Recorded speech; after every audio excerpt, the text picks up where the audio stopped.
Bueno, pues habiendo ya culminado la anterior semana con el tema de atención, esta semana nos toca introducir lo que es el tema de neuropsicología de la memoria.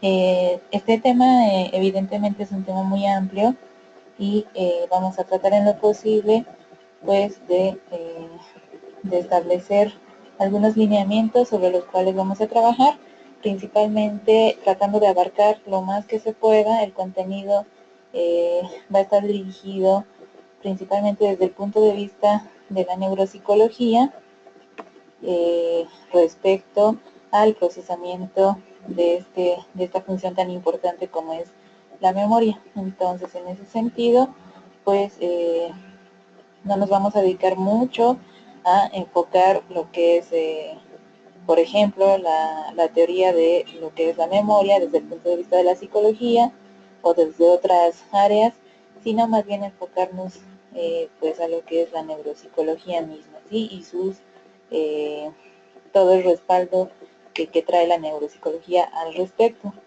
Entonces, en este apartado, pues primeramente vamos a establecer los objetivos de esta unidad que tienen que ver con principalmente conocer, analizar lo que es el sistema de memoria desde el punto de vista de la neuropsicología, además de conocer las diferentes teorías clínicas cognitivas que respaldan este proceso, conocer lo que es el relato neuroanatómico funcional de los procesos de memoria, comprender la importancia de la memoria en el procesamiento cognitivo y principalmente finalizar, ¿no? Estableciendo algunas de las alteraciones más importantes desde la neuropsicología relacionadas con la memoria. Dentro del campo de la neurociencia, pues se ha establecido el estudio mismo de la neuropsicología respecto a la memoria, basándonos en diferentes preguntas. Es decir, pues los investigadores se han preguntado por mucho tiempo, por ejemplo, cómo una persona puede adquirir eh, ¿no? El conocimiento a través de procesos mentales, el conocimiento del mundo, de su entorno, cuáles son aquellas bases neurofisiológicas o neuroanatómicas funcionales también que pueden respaldar los diferentes sistemas de memoria. ¿Cómo es posible, por ejemplo, que una experiencia que solamente dura unos minutos, posteriormente se pueda transformar en un recuerdo de por vida, ¿no? Entonces, en este sentido, y a través de diferentes cuestionamientos, se han establecido algunos puntos respecto a el funcionamiento mismo a nivel cognitivo de este proceso tan importante que a su vez pues es tan complejo respecto a la relación que tiene con aspectos funcionales, aspectos neuroanatómicos, aspectos de sistemas que respaldan esta función. Como tal, pues la memoria no es una entidad unitaria, no podemos considerar que es una entidad tan sencilla y más bien sabemos y actualmente se conoce que es una entidad mucho más homogénea. Es decir, de repente no podemos localizar nosotros en un espacio específico dentro del cerebro un lugar en concreto, ¿no? Donde se almacenen pues los recuerdos. De este fenómeno van a participar diversas estructuras a nivel cortical que van a coadyuvar a lo que es justamente el ingreso de información, a lo que vendría a ser el procesamiento de la misma y finalmente a la ejecución de una respuesta que sea favorable y acorde a la demanda del entorno. Por ello participan, pues, ya lo decíamos, varios sistemas que van a permitir adquirir, retener y recuperar esta información que nos llega de nuestro entorno. Entonces entendemos pues que cada memoria tiene su propio circuito anatómico y diferentes lesiones, por ejemplo, a nivel de estos circuitos podrían borrar a su vez diversos o recuerdos distintos. Además, evidentemente de lo que es la corteza cerebral, están implicadas otras zonas muy importantes a nivel cerebral como el sistema límbico. El sistema límbico, que lo vamos a ver en la parte de neuroanatomía de la memoria, está implicado en procesos, por ejemplo, de memoria que tienen que ver con la parte emocional de la persona, recuerdos emocionales, recuerdos tan importantes como la memoria a corto plazo, están almacenados en estructuras específicas del sistema límbico y por lo tanto pues es un sistema que respalda funcionalmente y anatómicamente al dominio cognitivo de la memoria. El hemisferio derecho tiene un papel muy importante en el procesamiento, por ejemplo, de la información visual que ingresa a través de nuestros sentidos, mientras que el hemisferio izquierdo es un procesador de lo que es la información verbal. En este sentido, se conoce, por ejemplo, que la capacidad pues, para recordar imágenes es mucho mayor que la de retención de palabras. Esto también tiene que ver con la parte del sistema atencional que habíamos comentado la semana pasada, donde la atención tenía un mayor peso a nivel de estructuras anatómicas y neurofuncionales en el hemisferio derecho que en el hemisferio izquierdo. Entonces, por este mismo concepto del sistema atencional, se sabe también que el hemisferio derecho juega un papel de mayor proceso, de mayor capacidad para recuerdo de imágenes que el de retención de palabras. Cada uno de los sistemas que operan dentro de este procesamiento, como es la memoria, pues actúan de forma coordinada y simultánea.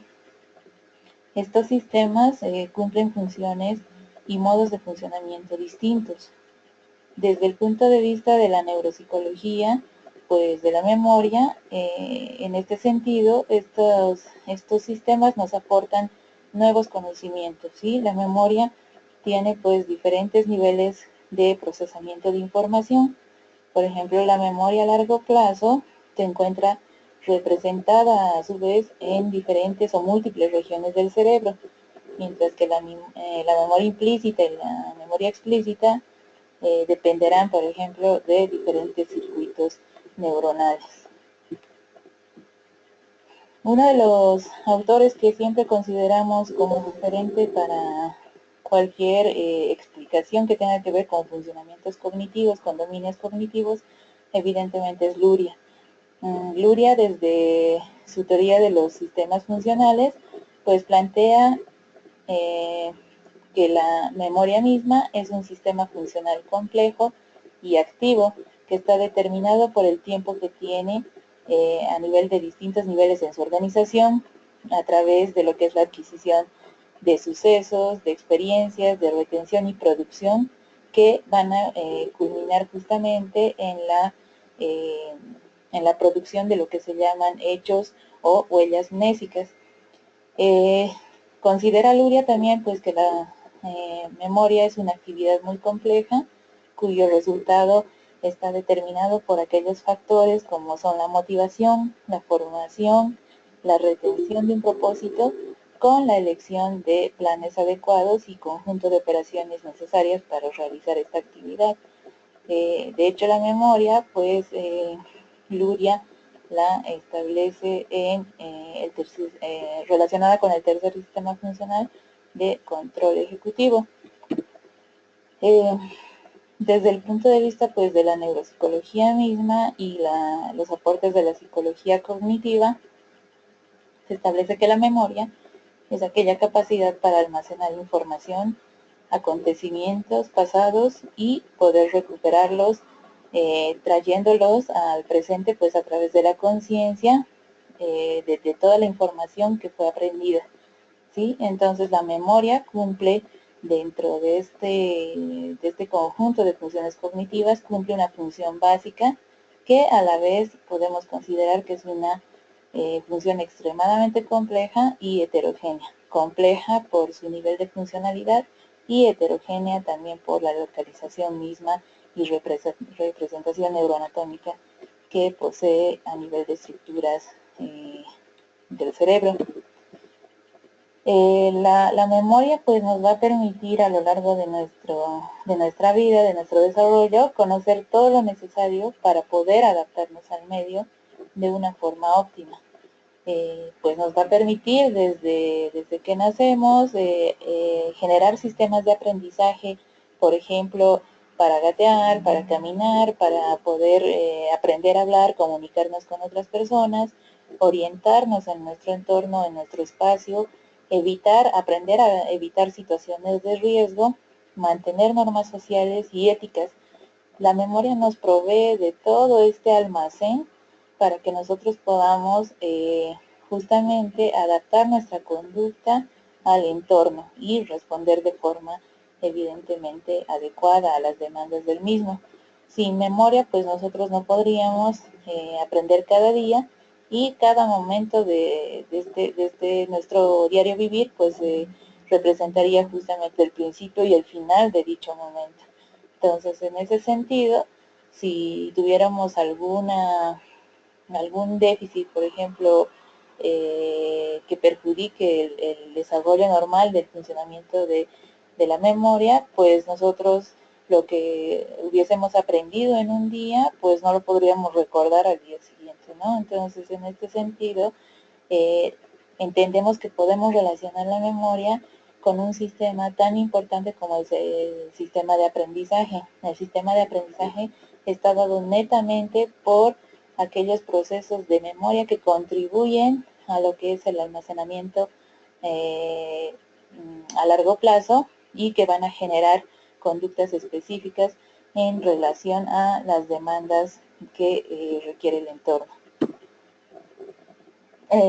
Justamente desde la implementación de nuevas técnicas de neuroimagen se ha mostrado lo que se considera como la complejidad misma de la memoria en el ser humano a través de esta visión desde el punto de vista de la neuroimagen, ¿no? Las técnicas de neuroimagen nos han permitido conocer pues aquellas áreas que participan en el procesamiento de esta función, áreas tan importantes como son los lóbulos temporales, el sistema límbico, los giros hipocampales y pues el lóbulo frontal, ¿no? Que son partícipes de este proceso cognitivo. La complejidad y la heterogeneidad de la memoria pues hace difícil en cierto sentido poder encuadrarla de la misma manera que el resto de los procesos neurocognitivos. Por ello, pues al hablar del sistema de memoria, es preciso que podamos nosotros conocer algunos aspectos de sus características para poder enmarcarla en sentido de lo que es la definición misma, de la conceptualización misma de lo que es memoria como función cognitiva superior. Por ejemplo, pues Campo, Maeztu, Fernández y Ortiz, el año 2008, encuadran a la memoria bajo ciertas características, ¿no? Entienden ellos que pues se debe considerar el tipo de información que se va a adquirir y que se va a almacenar. También debe considerarse pues los principios que ordenan lo que es su organización. La organización misma está pues regida y está controlada por lo que es el sistema ejecutivo central. También considerar la capacidad de almacenamiento de la memoria, es decir, hablar, por ejemplo, respecto a lo que vendrían a ser las diferentes subunidades que componen a la memoria, que comprometen además diversos sistemas neuroanatómicos y funcionales que están respaldando a lo que es la capacidad de almacenamiento de información. Además, considerar lo que es la persistencia de esta información que se ha almacenado, ¿no? A través de lo que es el procesamiento de la misma y pues considerar además qué áreas cerebrales están implicadas en el almacenamiento y recuperación de la información. A través de todos estos conceptos, nosotros desde el punto de vista de la neuropsicología podemos ser capaces de generar, por ejemplo, una clasificación taxonómica o una clasificación temporal acerca de esta función, ¿no? Y poder conocer pues cada uno de los funcionamientos respectivos de estas subunidades que integran el sistema de memoria. Dentro del componente de análisis mismo de la memoria, se entiende que este componente, que este sistema, pues compromete diferentes aproximaciones conceptuales, diferentes modelos teóricos que respaldan lo que es el análisis mismo de este sistema y las evidencias empíricas respecto, por ejemplo, a investigación que se han realizado para dar a conocer el sistema de memoria. La memoria, sabemos nosotros, pues que es susceptible de sufrir de diferentes errores, de diferentes fallos en su procesamiento, podría sufrir en cierto momento de algunas ilusiones y distorsiones que pues generen algunos errores en su reproducción. Por ello entendemos pues que la memoria no es una reproducción literal del pasado, es decir, no podríamos nosotros comentar con exactitud, ¿no? Con exactitud de matemática, pues, qué es lo que hicimos el día de ayer desde que nos despertamos hasta que nos acostamos. En este sentido, nosotros al adquirir normalmente o al producir estos errores, nosotros hacemos un proceso constructivo de la realidad por la cual hemos atravesado en el pasado. En este sentido, somos capaces de construir a través de estos errores, a través de estas distorsiones, construimos un discurso de lo que, por ejemplo, nosotros podemos recordar de lo que hicimos con anterioridad, ¿no? Entonces, en este sentido, no podemos decir, pues, que la memoria es una reproducción específica y exacta de nuestro pasado. Sí, estos errores forman parte de lo que es el proceso constructivo natural y normal de la producción de la memoria y la producción evidentemente de los recuerdos. Se considera que existen pues diversos tipos de memoria que se corresponden con diferentes áreas cerebrales. A esto se denomina lo que es la especificidad mnésica relacionada con estas estructuras cerebrales. Por ejemplo, ahí tenemos un ejemplo de lesiones bilateralizadas hipocampales que podrían generar pues alteraciones en la memoria episódica, más no generan alteraciones en la memoria operativa.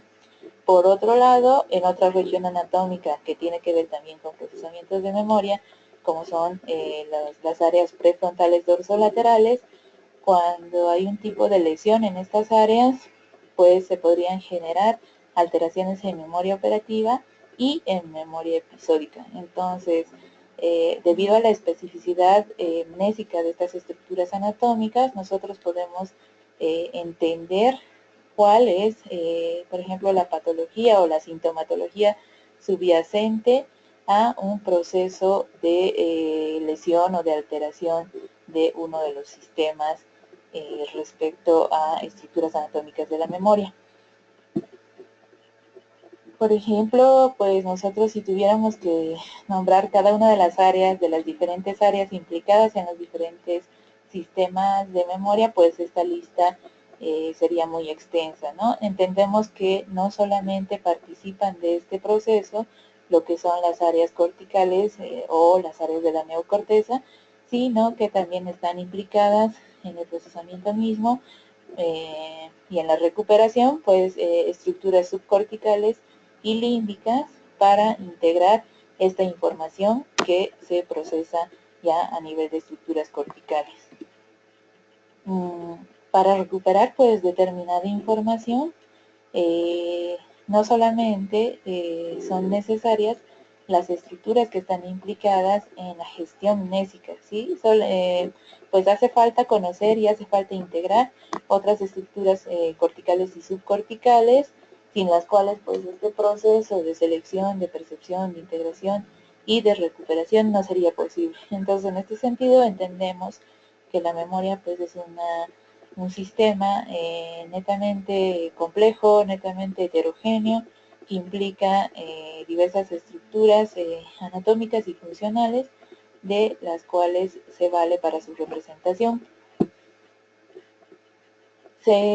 A lo largo pues de la historia de investigación en memoria se realizaron diversos estudios que de manera concisa pues fueron a contribuir a lo que es el desarrollo de las teorías del de los sistemas de memoria.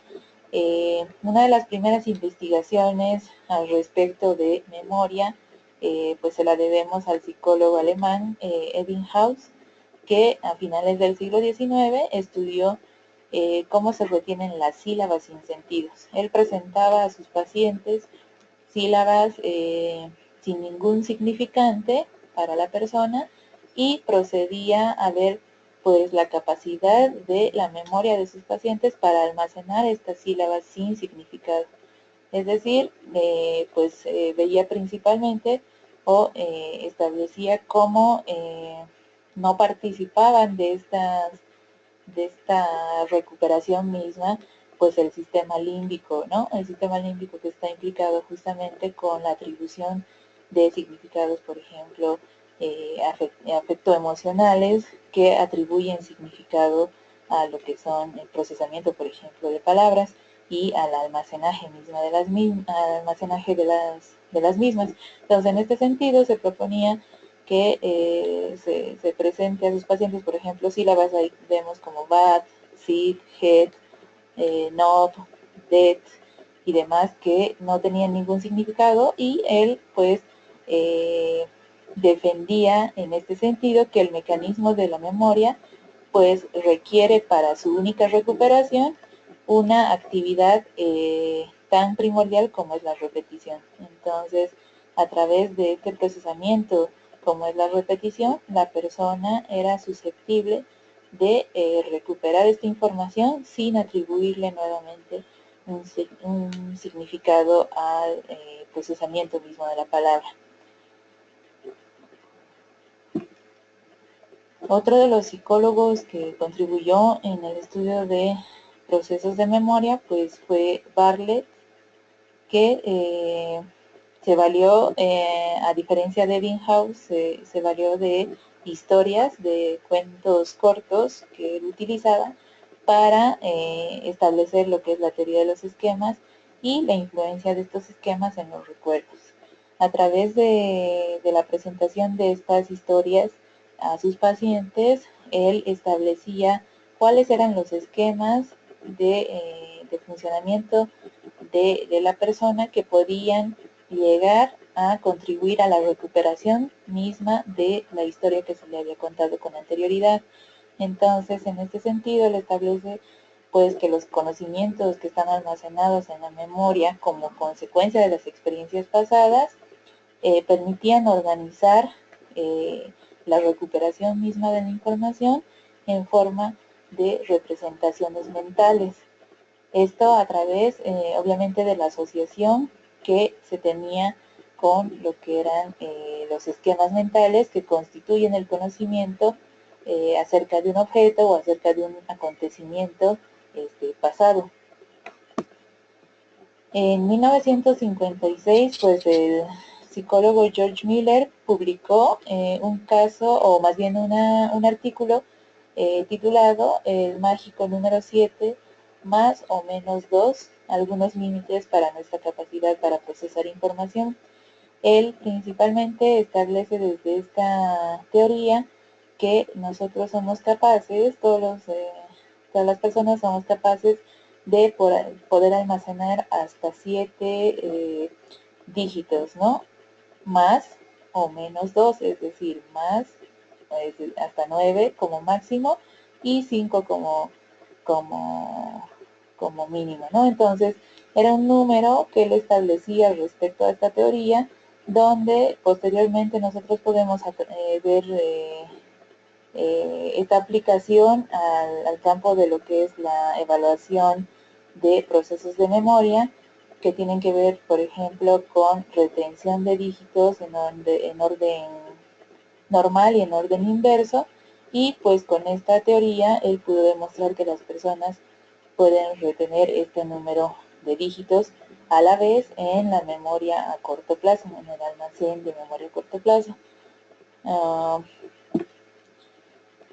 Desde el punto de vista pues de la psicología cognitiva actual, inspirándose pues en estos estudios, principalmente en el de Bartlett, se considera que el ser humano puede interpretar lo que es la información en función de sus conocimientos previos, es decir, generar estos esquemas personales a través de la experiencia previa y a través de ello pues generar lo que son los constructos del recuerdo. Los recuerdos contienen pues más que nada los hechos que han sido experimentados o vividos por la persona, por el sujeto. Contienen lo que es un trabajo, por ejemplo, de estructuración e interpretación que tiene que ver con el procesamiento mismo de la información y la selección de hechos relevantes y la eliminación de los mismos, es decir, la adquisición misma de estos hechos relevantes que van a ir a engrosar lo que es el almacén a largo plazo y la eliminación de aquellos eventos que deseemos nosotros, por ejemplo, olvidar, desecharlos de nuestra memoria. En la actualidad, pues, los psicólogos y los neurocientíficos, neuropsicólogos, que estudian el procesamiento de la memoria, consideran que esta es un conjunto articulado de sistemas, de procesos y niveles de análisis. En este sentido se ha establecido una mayor complejidad a la definición misma de este proceso tan importante. Una de las contribuciones que se hace desde la investigación en memoria es el caso conocido de HM.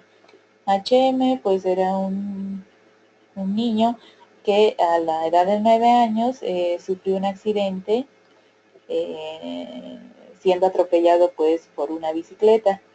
Él sufrió de traumatismo craneoencefálico y generó a partir de esta situación, generó una epilepsia de tipo refractaria, es decir, que era pues resistente a los fármacos.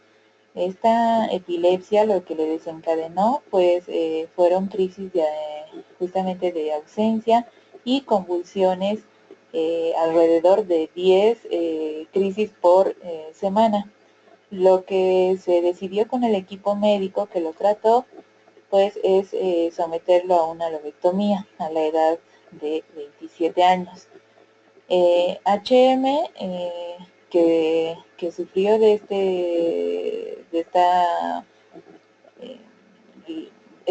sufrió este accidente y que posteriormente pues desarrolló a partir de la lobectomía desarrolló un cuadro muy importante relacionado con la memoria, pues se estableció que siguió manteniendo lo que era la inteligencia y la memoria inmediata normales, pero era incapaz de generar y de transformar los recuerdos nuevos en recuerdos permanentes. Bueno, ahí tenemos una pequeña forma de historieta, ¿no? Lo que era la historia misma de HM.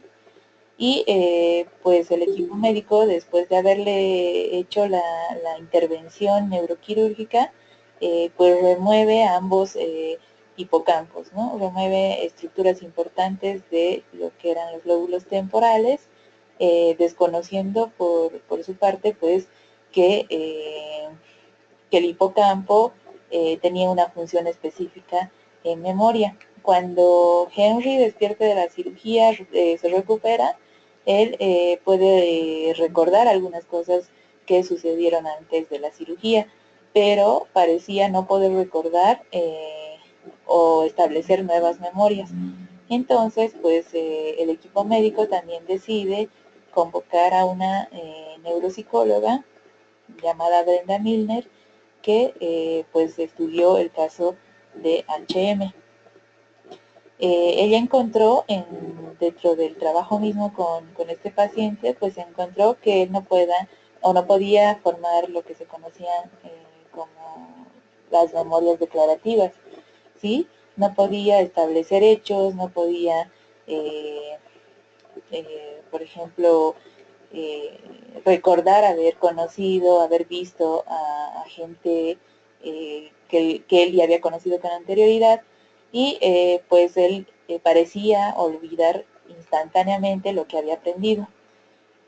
Pero por otro lado, pues se estableció que si bien tenía estas dificultades, él era capaz de establecer habilidades desde lo que era la memoria procedimental. Entonces encontraron que esta memoria, por ejemplo, estaba intacta en este paciente. Entonces se preguntaron, pues, cuál era la estructura misma anatómica que sustentaba eso, ¿no? Que si bien él no podía establecer memorias declarativas, pero podía proceder adecuadamente mediante lo que es la memoria procedimental, cuáles eran esas estructuras que no se hallaban comprometidas en su caso. Se estableció que el hipocampo entonces participaba de un proceso de adquisición de memoria a corto plazo y de transformación de esta información hacia el almacén a largo plazo, y que los ganglios basales que estaban intactos en HM pues no participaban de este procesamiento, ¿sí? Entonces él era capaz de aprender nuevas habilidades, pero no podía pues recordar haberlas aprendido, pero las ejecutaba con gran facilidad. Gracias a este caso, pues se establece dentro del estudio mismo de lo que es el procesamiento o el sistema de memoria, se llegó a conocer gracias a este caso diversos tipos de memorias que estaban involucradas en diferentes y distribuidas en diferentes partes del cerebro. Se establece finalmente pues que el hipocampo actúa de forma importante en procesos, por ejemplo, cuando se lesiona, en procesos de establecimiento de patologías como la amnesia. El caso de HM pues fue muy estudiado para establecer diferentes tipos de memoria, y él falleció el año 2008 a la edad de 82 años, donde aún él suponía y pensaba que tenía 27 años. Nunca logró pues consolidar ningún otro tipo de aprendizaje. Posterior a su muerte, pues se logró hacer un estudio de neuroimagen de su cerebro, donde se veían cuáles estructuras estuvieron comprometidas en este caso, ¿no? Se vio principalmente lo que fue la extirpación bilateral de estructuras temporales mediales, del hipocampo, de la corteza intraorbinal, la circunvolución parahipocámpica y partes de lo que es la corteza temporal. Entonces ahí vemos justamente la resonancia del cerebro de HM, donde vemos pues la ausencia principalmente de los giros parahipocampales, ¿no? En los lóbulos temporales.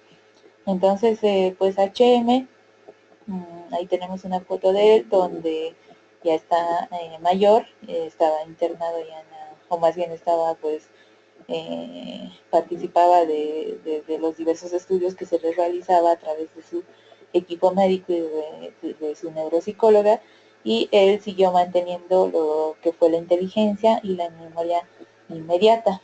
El rendimiento pues estaba relativamente intacto en pruebas de memoria implícita, y se conoce que podía adquirir nuevas destrezas y respondía al condicionamiento clásico. Él podía recordar hechos de su infancia, de su pasado remoto, pero se veía muy limitado en el recuerdo de los 10 años previos a la operación. Nuevamente ahí vemos una imagen que nos muestra las estructuras y partes del cerebro que fueron removidas del cerebro de HM, donde pues las lesiones provocadas a este paciente incluían la amígdala, el hipocampo, la región parahipocámpica, y pues el hallazgo de las manifestaciones clínicas en este paciente y en otros pacientes con lesiones similares y características similares sugieren lo que es la lesión hipocámpica como determinante suficiente para establecer un proceso de amnesia. Ahí tenemos a su neuropsicóloga, pues que la acompañó casi hasta sus últimos días, y pues ella, por ejemplo, declaraba que pues HM era un hombre muy gracioso, muy paciente, siempre dispuesto a intentar aquellas tareas que ella le ponía, pero sin embargo, pues cada vez que entraba en la habitación era como que jamás se hubiesen encontrado antes, ¿no? Entonces ya vemos pues cómo se vio perjudicada la memoria declarativa de este paciente a partir de la extracción de la escisión de estas estructuras anatómicas tan importantes implicadas en el procesamiento de memoria. A partir de estos estudios tan importantes para lo que es el entendimiento mismo de del sistema de memoria, pues se establece lo que es la clasificación de la misma, ¿sí? Nuevamente, recordamos que la memoria pues es un proceso cognitivo complejo de muy difícil clasificación.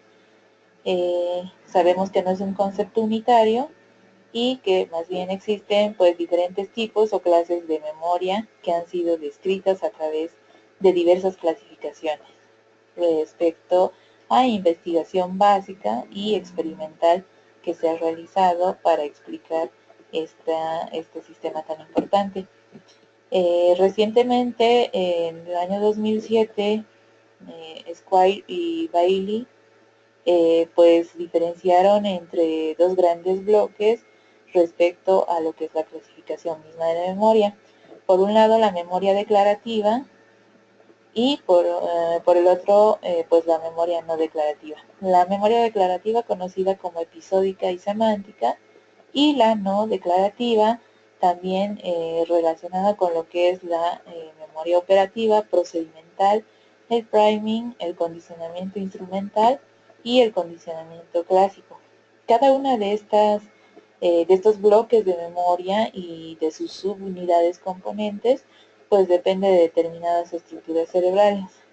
Ahí tenemos en recuadros, pues, por ejemplo, que la memoria declarativa se encuentra muy relacionada, como en el caso de HM, pues con el hipocampo. La memoria operativa, relacionada con estructuras importantes como son el córtex prefrontal y parietal, la memoria procedimental o de procedimientos con los ganglios basales, y la memoria del condicionamiento o el aprendizaje mismo del condicionamiento instrumental relacionada con ganglios basales y cerebelo. A través de los estudios mismos que se realizaron y las clasificaciones diversas, se estableció, por ejemplo, pues una taxonomía de la memoria, ¿sí? La cual se puede realizar a partir de diferentes criterios.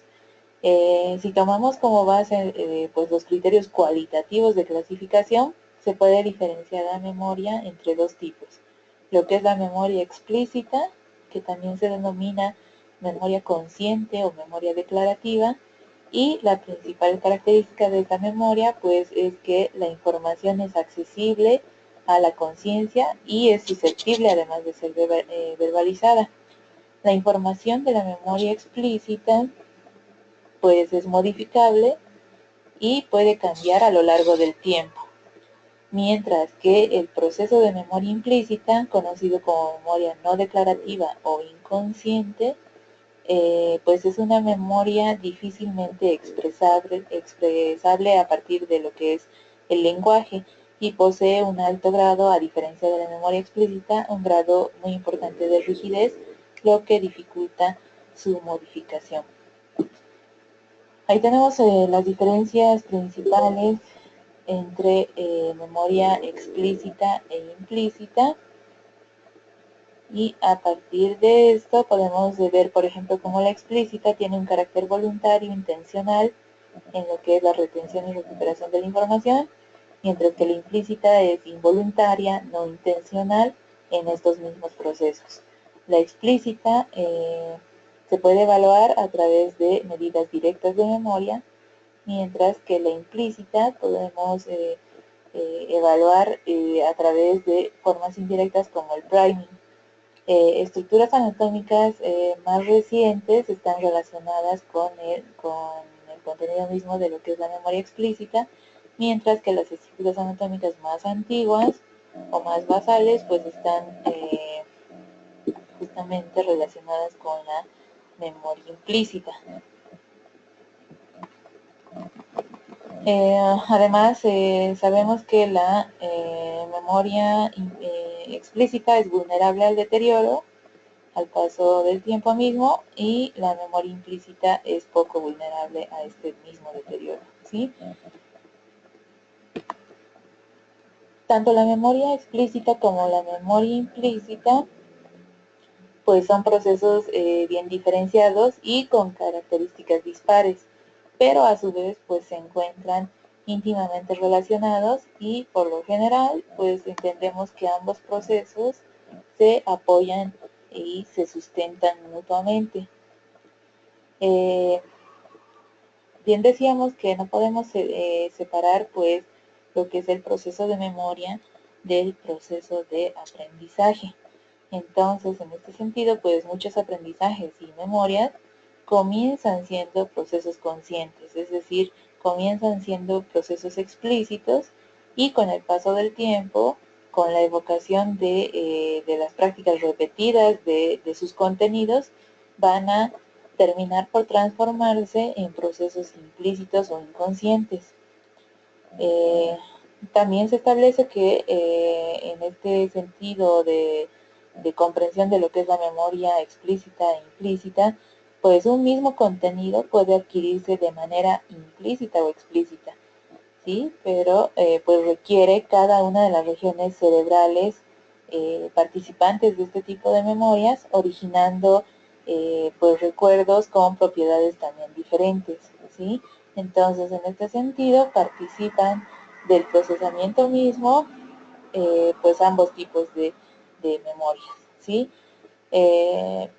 Veíamos los criterios a partir del establecimiento de criterios cualitativos, la clasificación misma y división de lo que es la memoria, pero a través de criterios temporales se establece otro tipo de clasificación que tiene que ver con la memoria inmediata, la memoria a corto plazo y la memoria a corto plazo. Estos conceptos, estos preceptos son muy útiles para comprender lo que es el proceso de consolidación del aprendizaje.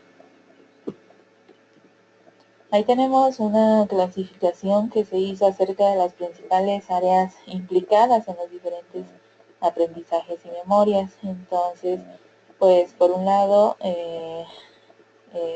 como bien habíamos dicho, no vamos a separar lo que es el sistema de aprendizaje de memoria, porque sabemos que sin memoria pues no hay aprendizaje. Entonces la división misma se realiza a partir de este precepto en lo que se refiere a memoria inmediata, memoria perceptiva, memoria a corto plazo, memoria de trabajo, y la memoria a largo plazo, subdividida a su vez en aprendizaje y memoria explícitos y aprendizaje y memoria implícitos, con sus diferentes subunidades de memoria, ¿no? Tenemos la espacial, la episódica, la semántica, pertenecientes a componentes explícitos, y la memoria procedimental, el priming, el condicionamiento clásico y operante, y la habituación y sensibilización, con también sus componentes estructurales neuroanatómicos, ¿sí?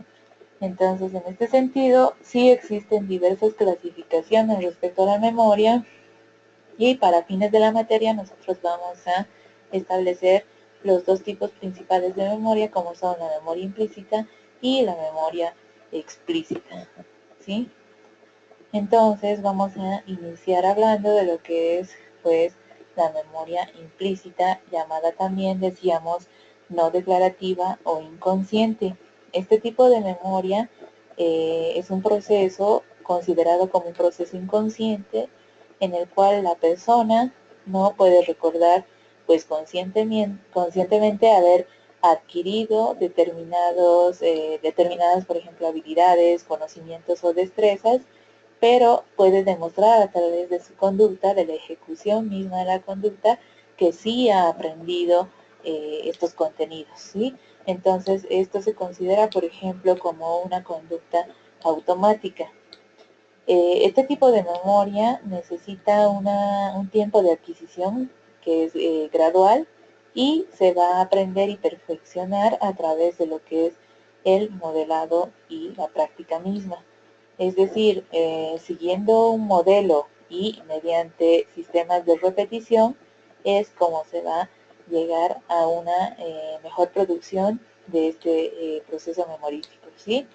No depende, además, pues esta memoria de lo que es la voluntad ni de la conciencia del sujeto. Generalmente su ejecución se realiza de forma automática. Esta memoria, a su vez, entendemos que es pues una memoria rígida y difícilmente modificable. Participan de ella diferentes estructuras y circuitos cerebrales a los que participan en los procesos de memoria explícita. La memoria implícita, en este sentido, suele ser más duradera y resistente a las alteraciones de la memoria respecto, por ejemplo, al envejecimiento normal.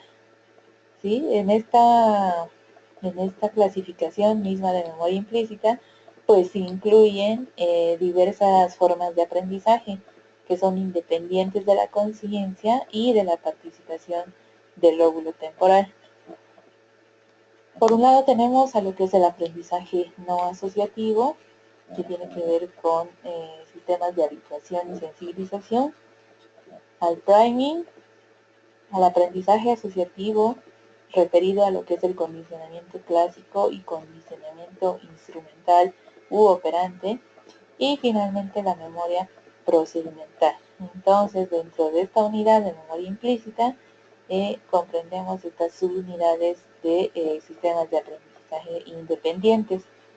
Numerosos estudios pues han puesto en manifiesto la independencia de los procesos de memoria implícita y explícita en lo que a neuroanatomía se refiere.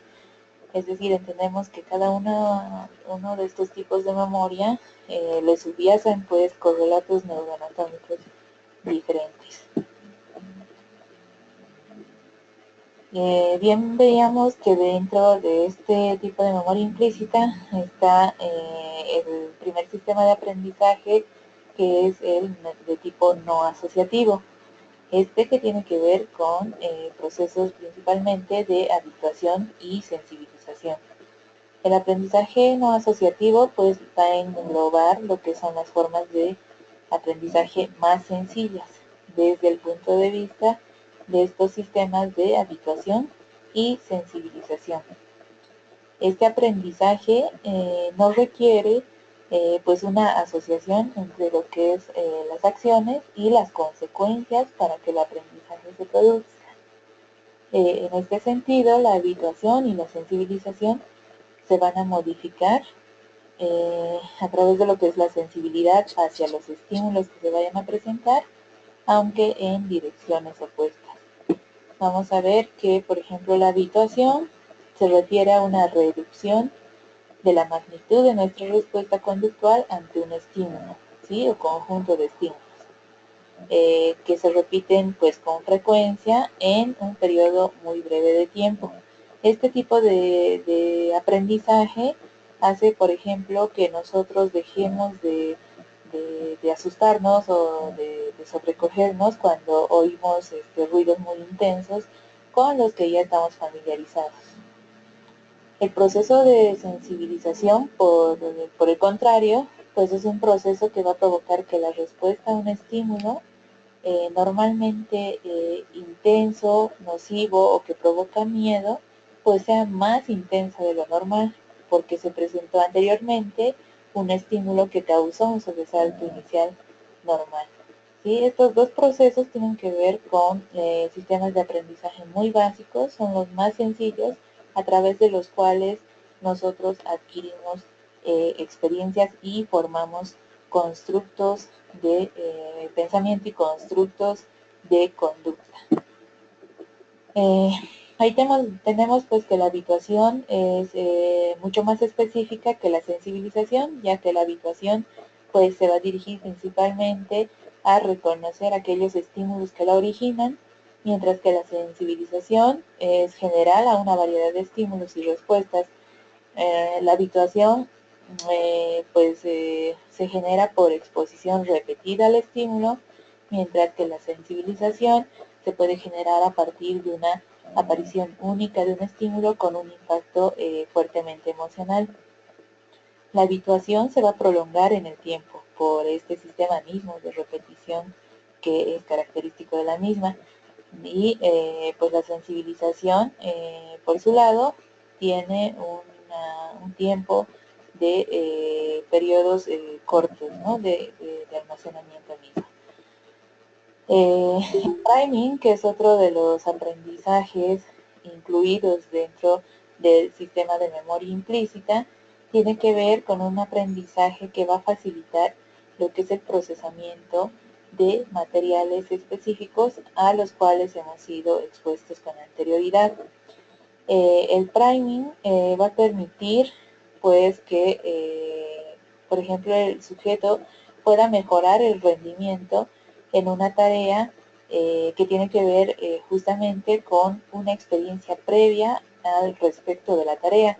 Es decir, si nosotros estamos expuestos, por ejemplo, a una evaluación o estamos exponiendo a un paciente a una evaluación de tipo de habilidades visoespaciales, yo que sé, por ejemplo, la construcción de la figura compleja de Roy, ¿no? Si nosotros les repetimos la misma prueba en un periodo determinado de tiempo, este sujeto ya ha tenido un acercamiento inicial con la prueba y es probable que mejore su rendimiento en una segunda aplicación de la prueba, ¿sí?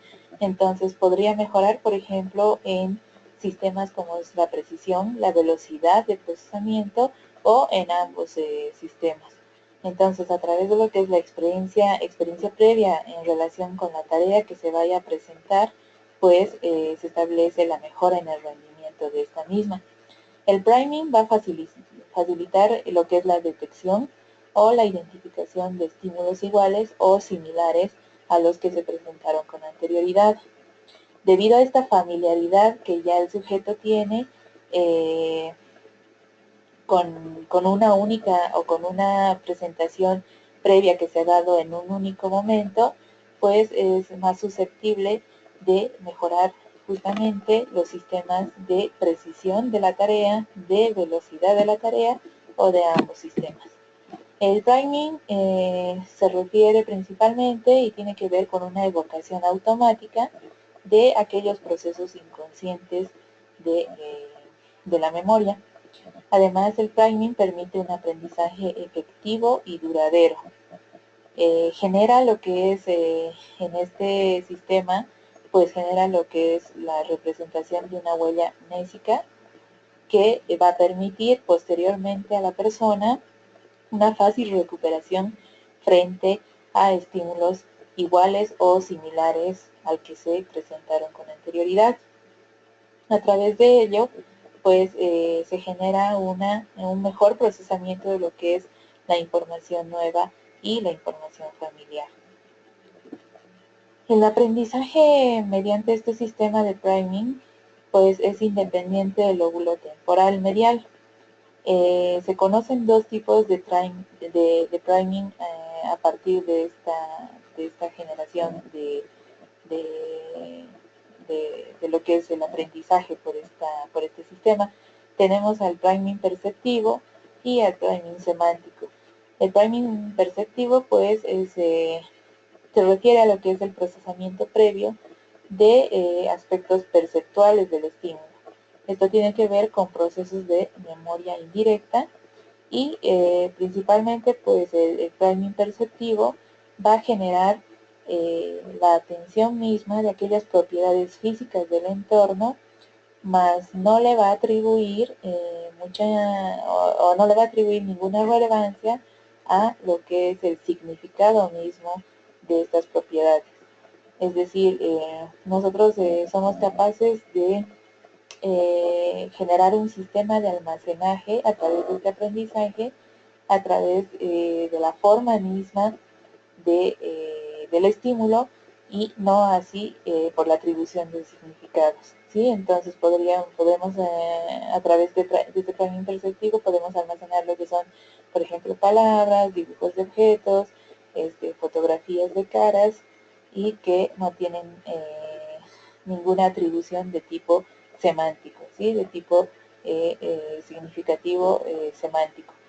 Por su lado, el priming semántico pues se va a orientar a lo que es el procesamiento conceptual a través de mecanismos de memoria indirecta, generando lo que se conoce como la organización semántica, es decir, a través del establecimiento del reconocimiento mismo de las palabras, nosotros somos capaces de llevar al almacén de la memoria a largo plazo aquellas categorías semánticas en las cuales vamos organizando pues la información de nuestro entorno.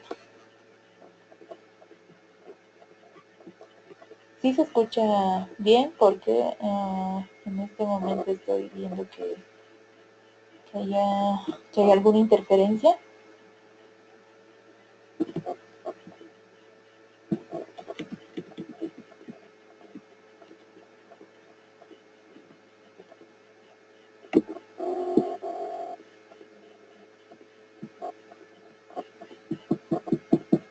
No hay interferencia.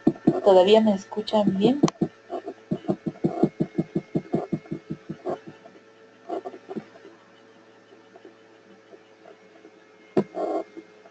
Ok. Bueno, entonces continuamos, ¿sí? En relación a lo que es el aprendizaje asociativo, ya habíamos visto entonces dos sistemas de aprendizaje, el sistema de aprendizaje no asociativo, el priming, y ahora pues el aprendizaje de tipo asociativo. Este aprendizaje asociativo tiene que ver principalmente con lo que conocemos nosotros desde la psicología, como es el condicionamiento clásico y el condicionamiento instrumental u operante, ¿sí?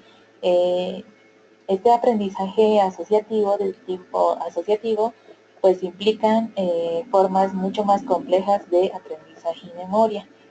Esto se genera a partir principalmente de la asociación entre dos estímulos que tienen que ver con lo que es el condicionamiento clásico propuesto desde la teoría planteada por Pavlov, o entre la respuesta emitida ante un estímulo y las consecuencias de dicha respuesta, conocidas como el condicionamiento instrumental u operante, con el autor más relevante de este planteamiento, que es Skinner, ¿no?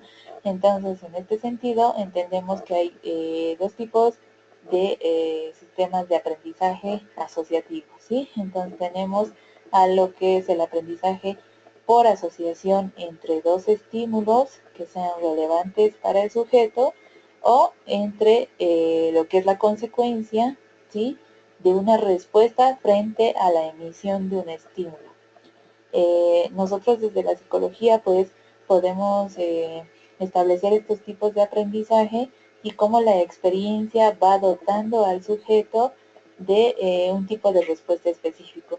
Principalmente el condicionamiento clásico tiene que ver con lo que es la teoría del estímulo y respuesta, ¿no? Que frente a un estímulo el sujeto pues emite una respuesta acorde al estímulo, y desde la teoría de condicionamiento instrumental y operante, gracias a la generación de un accionar del sujeto, se emite una consecuencia, bien sea positiva o negativa en este sentido, pero que van a desencadenar como desencadenante final, pues van a desencadenar lo que es una conducta específica.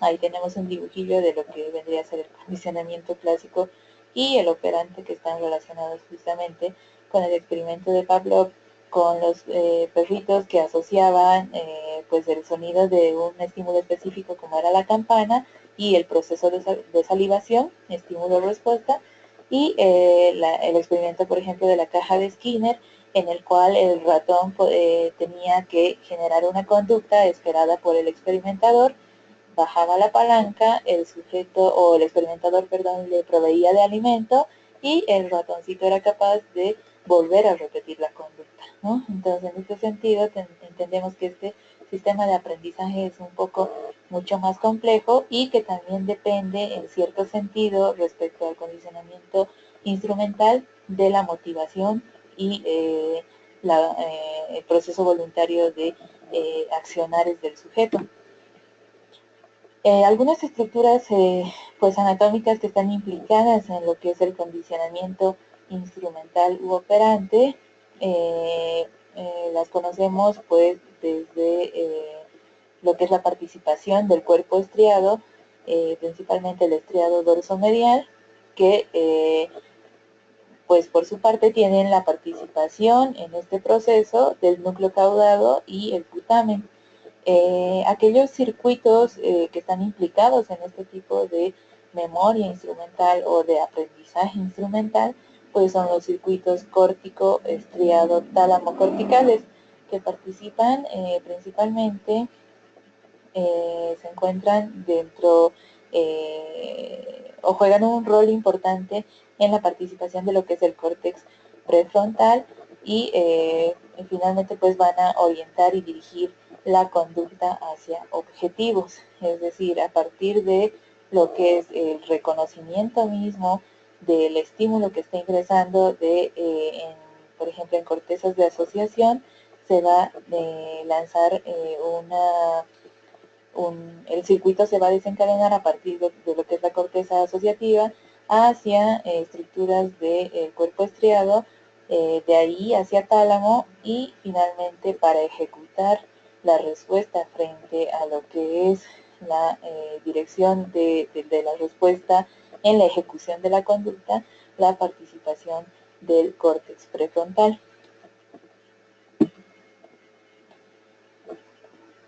Otro de los tipos de aprendizaje, de sistemas de aprendizaje dentro de lo que es la memoria implícita, tiene que ver con lo que es la memoria procedimental.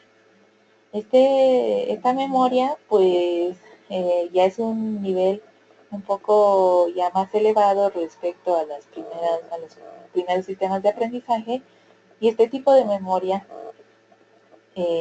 principalmente se da a través de lo que es la adquisición de destrezas, de repertorios conductuales o de procedimientos con un alto componente motor. Este tipo de memoria procedimental tiene que ver mucho con lo que es el control ejecutivo mismo del córtex prefrontal. Entonces, esta memoria nos permite establecer, por ejemplo, pues cómo se hacen las cosas. Es la memoria de cómo se hacen las cosas, cómo se procede para finalizar una tarea con éxito. Gracias a ella, nosotros somos capaces pues de aprender, por ejemplo, cómo montar en bicicleta, cómo manejar un coche, cómo jugar al billar o cómo freír un huevo, ¿sí? Entonces, pues este tipo de memoria de procedimientos viene a través justamente de la adquisición de estas habilidades y de repertorios que vamos generando a partir del almacenamiento de estas destrezas en nuestra memoria, en nuestro almacén a largo plazo, y que posteriormente nosotros somos capaces pues de utilizar para culminar con este tipo de tareas. Aquellos procedimientos o repertorios pues conductuales requieren una ejecución repetida y acompañada de una adecuada retroalimentación. Sabemos que la adquisición de estos procedimientos o repertorios conductuales requieren de un aprendizaje lento y gradual. Se van a potenciar principalmente por lo que es la práctica de estos repertorios, con la práctica continua, es decir, la repetición mediante también evocación de instrucciones adecuadas, y lo que es el proceso de observación o seguimiento e imitación de un modelo. Todas estas particularidades van a ser pues que la adquisición de estas destrezas se vean potenciadas en gran medida y finalmente podamos ejecutar pues de forma adecuada cualquier tipo de acción que requiera lo que es la memoria de tipo procedimental y obviamente el aprendizaje procedimental. Eh, Hay algunas variables pues que influyen en este tipo de memoria procedimental.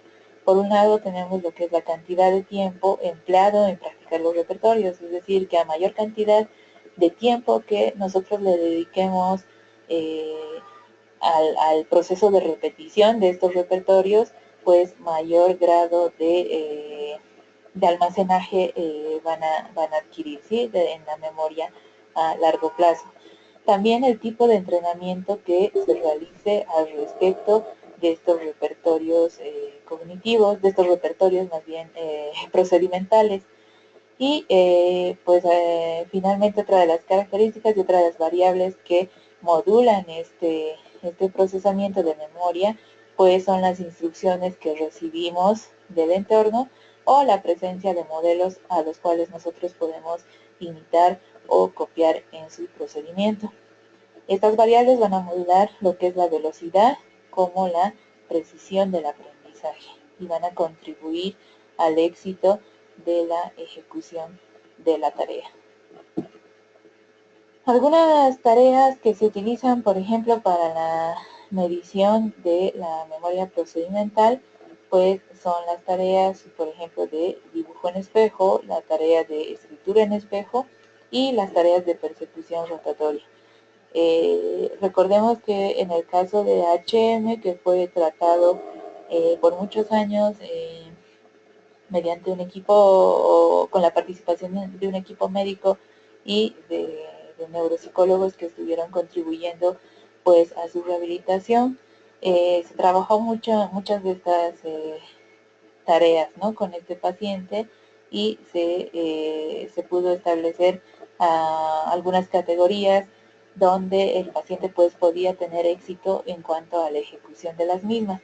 Por ejemplo, la tarea de dibujo en espejo pues se refiere, ahí vemos un ejemplo de lo que es esta tarea donde se presenta al paciente la figura de la estrella y se pone frente a él un espejo y delante de él, delante de su, pues al nivel de los ojos, se pone una placa que no permite ver la figura como tal, pero sí puede ver el paciente la figurita en el reflejo del espejo.